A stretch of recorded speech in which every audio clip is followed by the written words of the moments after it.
தமிழ்நாட்டினுடைய நிதி நிலைமை அப்படிங்கிற சமயத்து கடன் சுமை அப்படிங்கிறது தான் இந்தியாவிலே நம்பர் 1 ஸ்டேட் அப்படிங்கிற மாதிரி தான் காங்கிரஸ் தலைவர் வந்து சுட்டி காட்டுறாரு.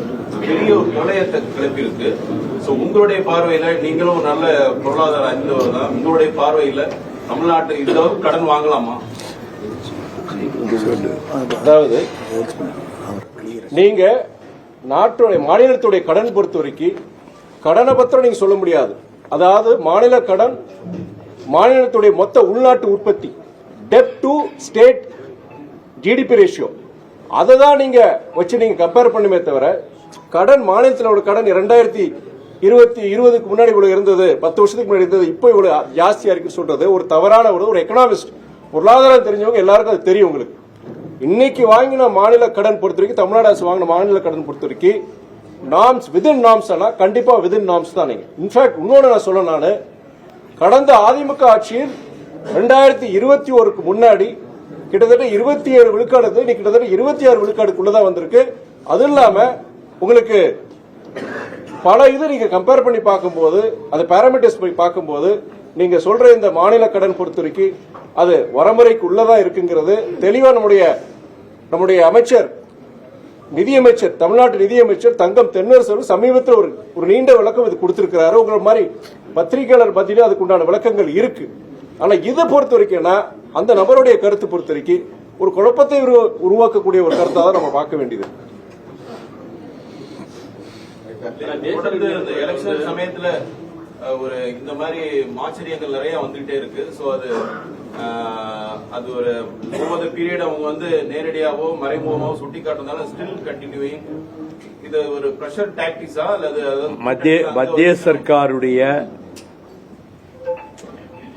நயவஞ்சகமான மாற்றாந்தாய் மனப்பான்மை உள்ள போக்கில் தமிழ்நாட்டுக்கு கொடுக்கப்பட வேண்டிய நிதிகளை கொடுப்பதில்லை என்று முடிவெடுத்துக் கொண்டு இந்த அரசுக்கு எவ்வளவு நெருக்கடி கொடுக்க வேண்டுமோ கொடுத்துக் கொண்டிருப்பதோடு மட்டுமல்லாமல் இப்ப இந்த மகாத்மா காந்தி ஊரக வேலைவாய்ப்பு திட்டத்தில் கூட 40% செலவை மாநில அரசு ஏற்றுக்கொள்ள வேண்டும்.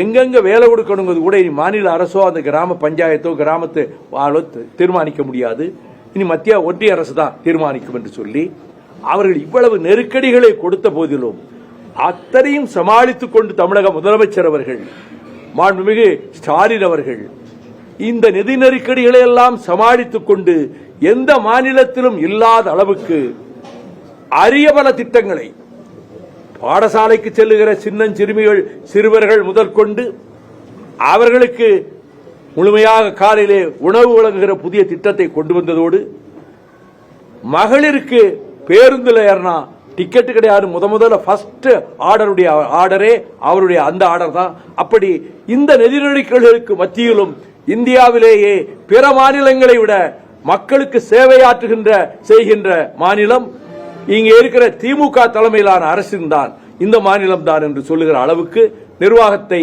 அவர் செவ்வனே நடத்தி கொண்டு வருகிறார்.